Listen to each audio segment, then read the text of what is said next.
გეოტრენდი წარმოგიდგენთ.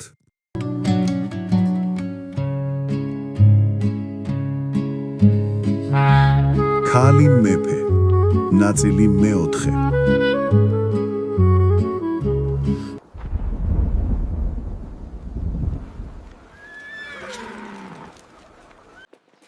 ლაშა, ჩემო ბიჭო, ცოტა ხანს დაუთმე ეგ ცხენი რუსუდანსაც. თამარ, გამთენიისას ცნობა მოვიდა, რომ კონსტანტინოპოლში ჯვაროსნული ლაშქრობების გამო ქაოსია. უკვე მაცნობეს დაო, ცხონებულ შენს მეუღლეს არ დასცალდა ბიზანტიის მშვიდობიანი მართვა, მაგრამ სამართალს აღვადგენ. მე ის ქალი არ ვარ, ვინც ჩემს უმცროს დას და დიშვილებს ვინმეს დააჩაგვრინებს.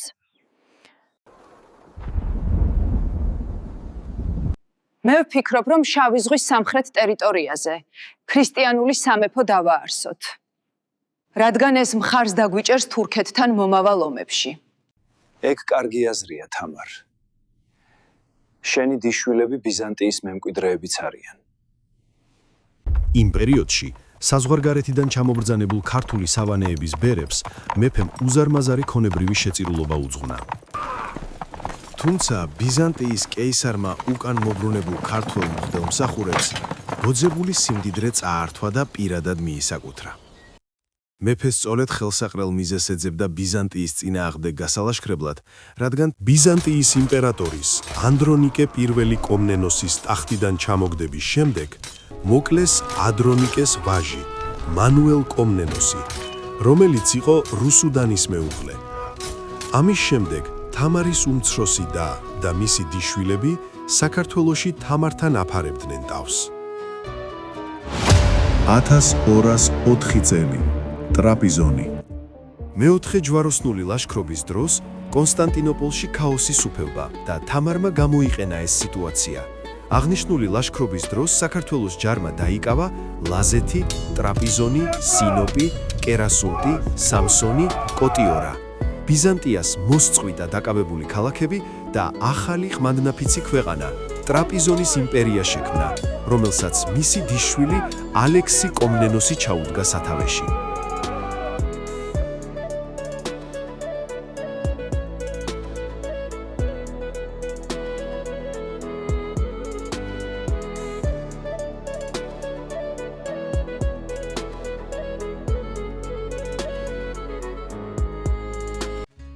თამარის ბრძნული მოქმედებით ქვეყანა გამობრწყინდა.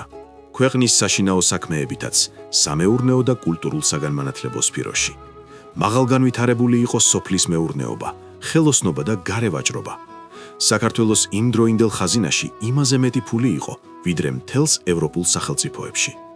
ეს ფული ხმარდებოდა როგორც ქვეყნის თავდაცვას, ასევე დიდსა და პატარა მშენებლობებს. ქალაქებს, გზებს, ხიდებს, ციხე-კოშკებს, ეკლესია მონასტრებს და მასთან არსებულ სკოლა-სასწავლებლებს გაჰყავდათ წყლის არხები და რუები. მის დროს იწყობოდა გემები და ნავებიც. თამარმა გააგრძელა მამამისის, გიორგი მესამის მიერ დაწყებული ვარძიის კომპლექსის ამშენებლობა. მის დროს ეს ადგილი აქტიური კულტურულ-საგანმანათლებლო კერა იყო. სწორედ აქ არსებულ ღმრთისმშობლის მიძინების ტაძარში შეავედრა ქართველთა ლაშქარი ბასიანის ბრძოლის წინ. ხუროთმოძვრებამ მაღალ საფეხურებს მიაღწია. აშენდა იკორთა, ბეთანია, ქვათახევი, ერთაწმინდა, ყინწვისი, ასევე ოშკდის, შატბერდის, ოპიზის, ხანძთის და სხვათა გვერდით არსებობდა სპეციალური საგანმანათლებლო კერები, სადაც მეცნიერების ყველა დარგი ისწავლებოდა.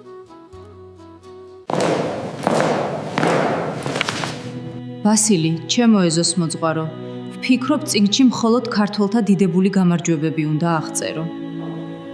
რა საჭიროა ჩემი უმნიშვნელო ჭრაკერვის ისტორიის ფურცლებზე გადატანა? რას ამბობთ მეფეთ მეფეო? სწორედ ეს უბრალოება გმატებთ თქვენ სიდიადეს.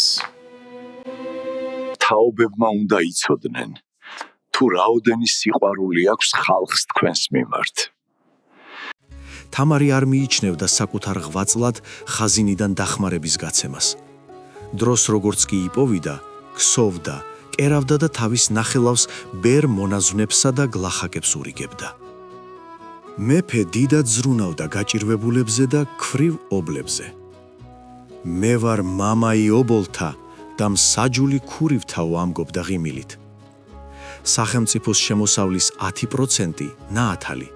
სანდოს ზედამხედველების საშუალებით ღარიბ ღატაკებს და ქვრივ ობლებს ეძლეოდათ. დედა, შეხედე როგორ სწრაფად გაიზარდაქენ. ლაშა, ფრთხილად იყავი ბელთან. შენ ჯერ კიდევ პატარა და გაუწვრთნელი ხარ, ისევე როგორც ის. სამეფო სასახლის წინ გაშენებული იყო ულამაზესი ბაღები, ასევე მოწყობილი იყო ფილოპატი, ანუ იშვიათი ცხოველების ნაკრძალი, სადაც ბევრ ეგზოტიკურ ფრინველებთან და ცხოველებთან ერთად იყო ალა딘 სულთნისაგან მოძღვნილი სპილო და შარვან შაჰის მიერ ბოძებული ლომი. თამარმა ლომის ბოკვერი საკუთარი ხელით გაიზარდა. ლომს ისეთი სიყვარული ჰქონია თამარისადმი, რომ ჯაჭვითაც კი ვერ იჭერდნენ, ვიდრე უბეში არ ჩაუდებდა თავს. სამეფო კარზე ხშირად იმართებოდა ნადინი, ხალხური ცეკვა სიმღერა, ასევე რაინდული ასპარეზობებიც. როცა მეფეს ამირ მირმანი ესტუმრა, თამარმა დიდი შეჯიბრი მოაწყო ბურთაობაში, სადაც ქართველებმა თავი დიდად გამოიჩინეს. საქართველოს მოგვიანებით კიდევ ჰქონდა რამოდენიმე ბრძოლა საკუთარი ძალების განსამტკიცებლად. 1208 წელს გაილაშქრის არდაველის სულთანის წინააღმდეგ, რომელმაც აიღო ქალაქი ანისი და აღდგომა დღეს მოკლა 12,000 ქრისტიანი ქართველი და სომეხი. ქართველებმა მალევე დაიკავეს ქალაქი არდაველი და სულთანიც მოკლეს. 1210 წელს საქართველო მარბიელი ლაშქრობა მოაწყო ირანშიც. ქართველთა ლაშქარი ერთმანეთის მიყოლებით დაეუფლა თავრეშს, მიანას, ზენჯანს და ყაზვინს. ბოლოს კი ხორასანი აიღეს და რუმგურამდე მივიდნენ. ამდენმა შრომამ, ღვაწლმა, საფიქრალმა, ამდენმა ცრემლთა დენამ, გამუდმებულმა მარხვამ, ფეხში შველა ლიტანიობამ და მონასტრის ფრის სარეცელზე წოლამ ჯამრთელობა შეურყია თამარს და ნაჭარმაგებს თავის საზაფხულო რეზიდენციაში ყოფნისას გამოაჩნდა მძიმე სენი. შვიდობა მოძღვარო, მაზიარე შობის მარხვაში გული ავს მიგრძნობს. ფერი არ გადევს მეფეო, შიში ხანდახან ღვთაებრივი შუქია და ის სიყვარულს შეიქმს. უძლურება მიპყრობს მამაო, ჩემი ცხოვრება ქვეყნის ერთგულებას შევწირე. აი შვილებისთვის კი წესიერად ვერ მოვიცალე. რას ამბობ მეფეო? ისინი შენისთანა გონიერნი და კეთილი გულისანი არიან. არა, სადღაც რაღაც გამომრჩა.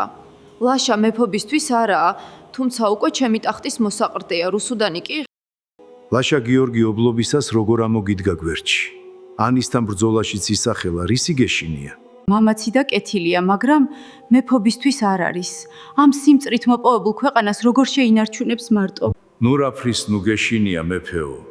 შენ ხომ ეყოლები გვერდში. დრო დაამწიფებს. მაზიარე შობის მარხვაში მამაო, გული ავს მიგრძნობს. ღმერთმა დაგლოცოს. დიდხანს მალავდა ავადმყოფობას დიდსულოვანი მეფე ქალი, რადგანაც სხვის შეწუხებას ერიდებოდა, მაგრამ როდესაც ავადმყოფობა კიდევ უფრო გაუმძაფრდა, იძულებული გახდა გაემხილა თავისი უძლურება. შემდეგ თბილისის მახლობლად ტაბახმელაში გადაიყვანეს. აღარათა ციხესა ვერანაირმა მკურნალობამ ვერ უშველა თამარს. მთელი საქართველო ლოცულობდა და თამარის გადარჩენას შესთხოვდა ღმერთს.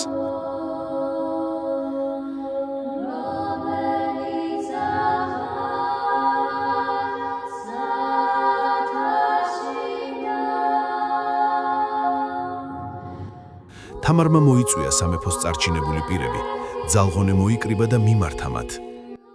ძმანო ჩემნო და შვილნო, თქვენ ყოველნი თვით მოწამე ხართ, რამე თუ თავისა ჩემისათანა მაქვს უნდა სიყვარული თქვენი, აწ მეცაც არვალ მამათა ჩვენთა თანა გზასა ჩემგან უცხოსა, ბრძანებითა საშინელითა და განყოფითა საკვირველითა. გევედრები ყოველთა, რაითა მარადის კეთილთა შინა იყვნეთ მახსენებელ ჩემდა. აჰა, ესე რა მკვიდრად სახლისა ჩემისა დაგიტევებ, რომელნი მომცნა ღმერთმან შვილნი ჩემნი, გიორგი და რუსუდან. ეგენი მიიხვენით ჩემწილ და მაგათ აღმოგივსონ დაკლებული ჩემი. შემდეგ მაცხოვრის ხატს და ცხოველმყოფელ ჯვარს შეავედრა საქართველო. მშვიდობა უსურვა ყველას. უკანასკნელად შეავლო თვალი ერთგულ ქვეშევრდომებს, სასოებით გადაისახა პირჯვარი და წარმოს თქვა. ქრისტე, ღმერთო ჩემო მხოლო, დაუსრულებელო მეუფეო ცათა და ქვეყანისაო, შენ შეგვედრ სამეფოსა ამას, რომელიც შენ მიერ მერწმუნა დაერსა ამას, პატიოსნითა სისხლითა შენითა მოსყიდულთა და შვილთა ამათ ჩემთა, რომელნი შენ მომცენ და მერმე სულსა ჩემსა. და მშვიდობით დაიძინა სარეცელსა. 1210 წელი მცხეთა. დიდად იგლოვა სრულიად საქართველომ თამარის გარდაცვალება. ძაძით შეიმოსა დიდი და პატარა, ყველა მუხლსიყრი და მისი კუბოს წინაშე. თამარის წმინდა ცხედარი ჯერ მცხეთაში დაასვენეს, ხოლო შემდეგ გელათში გადააბრძანეს და თავის სახელოვან წინაპრებთან ერთად მეფეთა სამარხში დაკრძალეს. ალბათ ასეთი ცხოვრების წესისათვის დაჯილდოვდა იგი ამ ქვეყნად მეფობით და იმ ქვეყნად წმინდანთა დასის წევრობით. საქართველოს ეს პერიოდი ისტორიაში შევიდა როგორც ოქროს ხანა. 1510 წელი ქუთაისი, გელათის ტაძარი, 300 წელი თამარ მეფის გარდაცვალებიდან.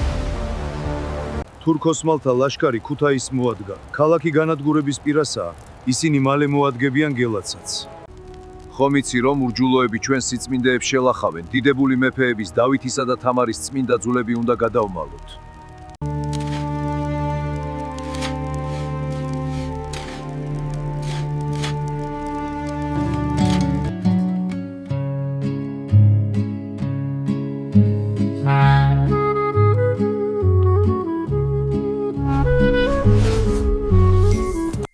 GeoTrendy.